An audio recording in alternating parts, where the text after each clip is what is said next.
Speaking of dying, it's Movember. It's Movember. This is a reminder. Movember's a thing that's been going on for a long time. A long time ago, years ago. Someone started Movember. So it's turned into a bigger organization, foundation, whatever you want to call it. They started out with Movember being more so about like prostate and testicular cancer, and people would grow mustaches and grow them the entirety of the month and then shave it off at the end of the month. Because when someone who doesn't usually have a mustache has one, people will always ask. People around you will be like, what's up with the mustache? And then that's your chance to raise awareness. You're like, it's because of Movember. It's just an awareness campaign. And it's been really effective because everyone asks when people start growing out a mustache that they don't usually have, or they grow out a different type. Everyone asks about it. So it becomes a prompt, and then people will be like, oh, I'm doing it for Movember. It's a thing to do in solidarity with people that are dealing with these cancers. And then you can start to raise awareness, which is how, successful awareness campaigns go, right? You just need people to be curious. They also added in, over the past few years, a lot of support for men's mental health as well. It's become just like Men's Health Month, pretty much, through Movember at least. So yeah, I just wanted to mention it. I'm not working with them in particular. I'm not setting up like my own charity link or whatever. They constantly, like, you can give to them literally anytime. So I'll just let you go there if that's what you want to do. But yeah, they're interesting in that they really do focus on like men's mental health and physical health, which a lot of places don't focus on, and definitely not in a like great way, but I think they do a good job with it. But yeah, and we've kind of done that as well. I used to be sponsored by Manscaped, and they were really, really, really big on giving a lot of their money, giving profits to research foundations for testicular cancer, especially. Always been a big proponent of that. I've had family members have issues with this. And it sucks, and it sneaks up on you, and it genuinely, not to scare you guys, but it kills people really fast. It's one of those ones that you don't notice, and by the time you do usually notice it, it's like you're done, you're cooked half the time, So yeah, I'm a big proponent of supporting Movember, things like that, because these are like the sleeper ones. I am also a singular ball haver. I lost an ovary from cancer within the last few years, and it's very similarly, any like reproductive cancers, male or female, they're really big on sneaking up on you. Like, you don't know that you have them until it's like pretty late. A lot of people pass from them when they find them. And they do affect a lot of people that are relatively young too. So yeah, I'm always going to support stuff like Movember or things like that, because it's huge. They have a lot of suggestions of ways you can give instead of just donating money to a specific, to them, so they can like allocate it, stuff like that. They have a lot of, if you yourself are like a philanthropist, you're like, I have money to give, I want to do this thing, but I don't know how, and I want it to be done well. You can contact them, and they'll pair you with the right person who needs a thing, or you know what I mean? Like, they'll go out of their way to help you figure out how to do that. So there have been a lot of people through Movember that want to be philanthropists but didn't really like know how, and they specifically set up ways for those people to be able to do that and to help them manage that.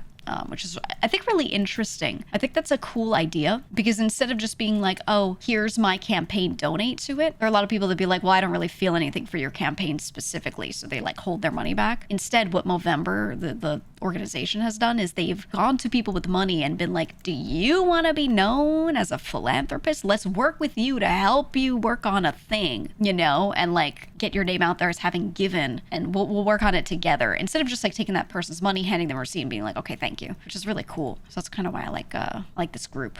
I like this group in particular, because they really like work with people, and that way some people that want to like help the world but don't know how, and they feel like they need that personal component for it, they can like generate that. Pretty big in getting like rich people to give.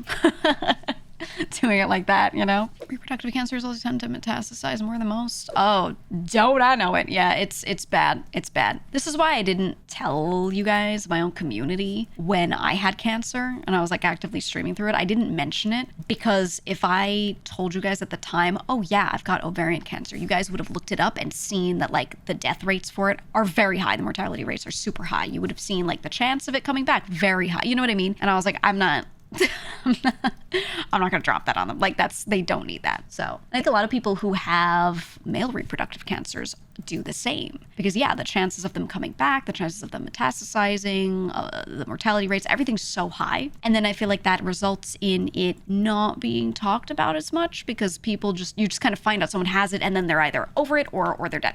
Boom.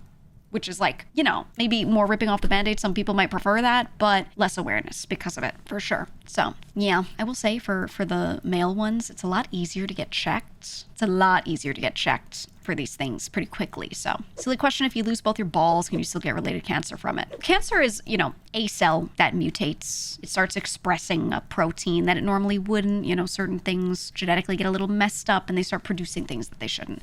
And then those things, those proteins that they start expressing sometimes lead to them now becoming a tumor, right? And oftentimes you get pre-cancer cells before you get full cancer cells, which is sort of like a semi-benign tumor, and it starts growing a little bit, and then sometimes it's full-blown cancer early, or sometimes it comes later. But, you know, it's just like one specific area where those things start growing. So if that specific area, let's say you have testicular cancer, and they remove that, you should be okay. But if those cancer cells were full-blown normal cancer cells, they could have metastasized. Yeah. Anything that has a blood supply, they can get into the blood and move that way. They can move in the same kind of area. They can move locally, right? I didn't just have my ovary removed. I had my fallopian tube attached to that ovary and a portion, a small piece of my uterus as well, removed because there was like no signs of the cells there, but there was like a minor infection that wouldn't go away. It was like inflamed weirdly. And they were like, who knows if this is because certain cells are like moving over or something. So we're gonna take this out to make sure. So it can transfer very like locally like that too. So yeah, so even if you have removed them entirely, it can still appear. And it also depends on the type of cell. It depends on the tissue type. Sometimes that tissue type isn't just part of that organ, it's part of tissues nearby too a little bit. So, you know, you gotta be careful. I said, holy moly, I'm a cancer survivor, but it always feels awkward to mention. I don't mind mentioning it because I think one of the things that got me was I was not, they were like, the people that usually get this are much older. Ovarian cancer is usually in much older people. Not always, but typically. And they were like, you're not in the risk group. Very unlikely for you. Very unlikely. Because there's a tiny percentage of ovarian cancer cases that are, you know, below a certain point. And I was like, well, that makes sense, but what else could this be? But at the same time, they were really reassuring me. They're like, it's so unlikely. But oops, what did it turn out to be? Oops, you know? So I think it's good for me to talk about it very normally because then other people can, you know, maybe not be so sure it only happens to old people because they've heard a young person, because I'm so young, I'm like 2, talk about having this thing. So it's just, you know, I think it's important. Your younger brother had Hodgkin's at 18, physically fine, still has PTSD. That's something I really like about Movember as well. So they do a big focus on men's mental health, but especially there's also some resources. If you are a man dealing with a certain type of cancer, the counseling you need relating to that especially. I know it's like ultra specific, but it's huge. It is life-changing. It's absolutely huge. Anything that's stigmatized too, being like, you got testicular cancer, now you're going to deal with a bunch of like comments about your balls and stuff like that. And it seems like jokes, but it actually weighs on you when to someone else it's a funny joke to lighten up the mood, but to you, you're like, okay, but I lost an organ and I almost died, you know?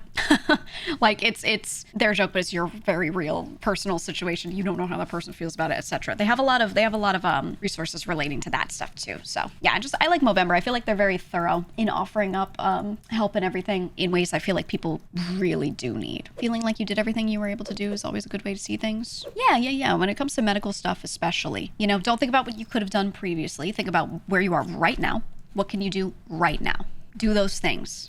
Okay, you've done everything you can do. I feel like that's the way to put yourself in like a situation where you can be the most sane and beat yourself up the least. And that includes financial. Sometimes you don't have the financial ability to do what you need to do. So if you can't, okay, you've done everything you could do because what you're financially able to do is included in that list. You know what I mean? So you have to see it as that so that you don't beat yourself up.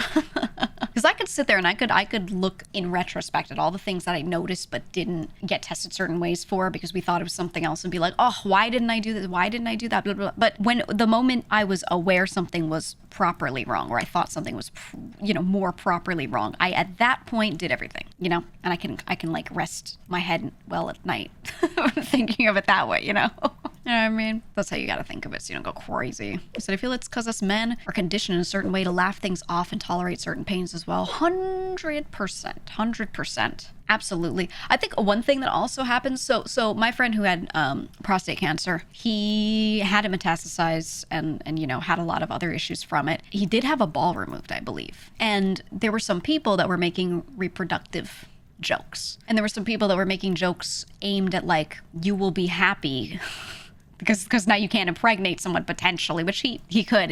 He lost one, not two, but whatever. You know, they're making jokes of like, oh, maybe you won't have to wrap it up and like that. And I was like, I don't like that we assume every dude might not want kids. You know what I mean? Like, I understand they're not necessarily talking about like that. Yeah, the condom jokes.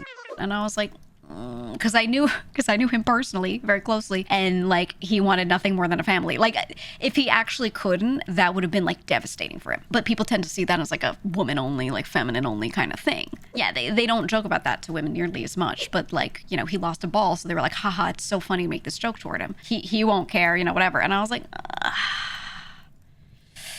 I didn't like that. I didn't like that because I was like, you don't know who you're saying this to. And what if this person really like cares a lot about this? There are plenty of dudes that do. Had your port taken out last week? Let's go. Thankfully, I didn't end up with a port, but we almost did a port. And I was like, ugh, I don't want to deal with that. I do not want to get a port installed.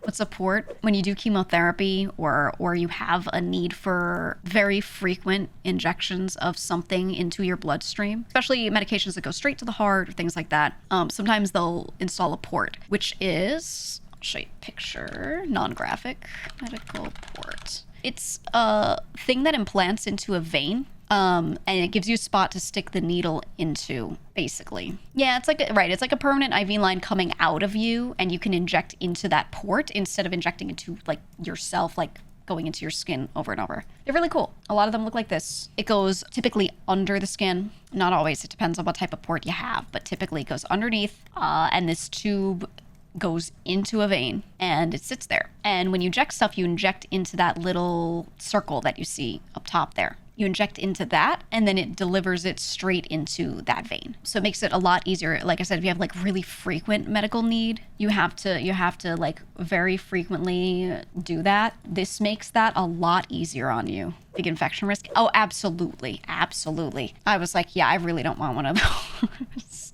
I really don't want one. I was like, I'd rather just do injections because I had just kind of gotten over needles entirely with all the medical stuff I had been through. I will say it's really hard injecting yourself, getting used to that. Really hard to do, but I would rather that than the port. So, you know, but that's what those are. So, genuine question here. If you had cancer and one ovary removed, do you still have a period? Yeah, so when you have one ovary instead of two, let's say they produce all the hormones you need for your cycle, all those things. Both of them produce them at the same time, and they each produce about 50% of the hormone that you need at a certain time, right? Whatever volume you need.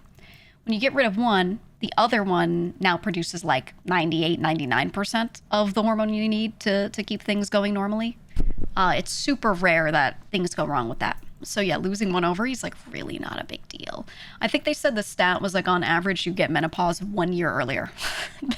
Like the average is 1 year earlier, which is like really not a big deal at all in the grand scheme of things. Yeah, it's not bad. It just kind of takes on the job. So one ovary is like totally sufficient. I think there's some people that have issues with it, but yeah, you can't skip a month. No, it doesn't work like that. No, the ovaries alternate in which one releases an egg each month. That's the alternation you're thinking of. It goes like A, B, right, left, you know? So the right one will release one month, then the left the next month. But when you only have one, this depends on the person. Some people, the one just releases one every month. Sometimes it becomes every other month. That just depends. It's really hard to track that in a person. It's really hard to figure out which you are, what's going on with that. But usually people don't have issues with it. And then the hormonal cycle is exactly the same. It's exactly the same, typically. Some people do, like, their body goes into shock a little bit. Like it takes, like you'll be a little irregular for a bit while it figures itself out. But other people, it's like totally back on track as if nothing happened, you know, which is my case. It was like nothing happened. Literally. I will say I get a lot more water retention and I feel like I'm dying in ways that I didn't used to. It's gotten more painful over time and now it's like ultra painful when it really was like not before. But I'll take that over like anything else bad that could have happened. Honestly. So it's whatever, you know? I'll thug it out. I'll curl up my knees up against my body and drink some water and thug it out. I'd rather that over some other shit that could happen for sure.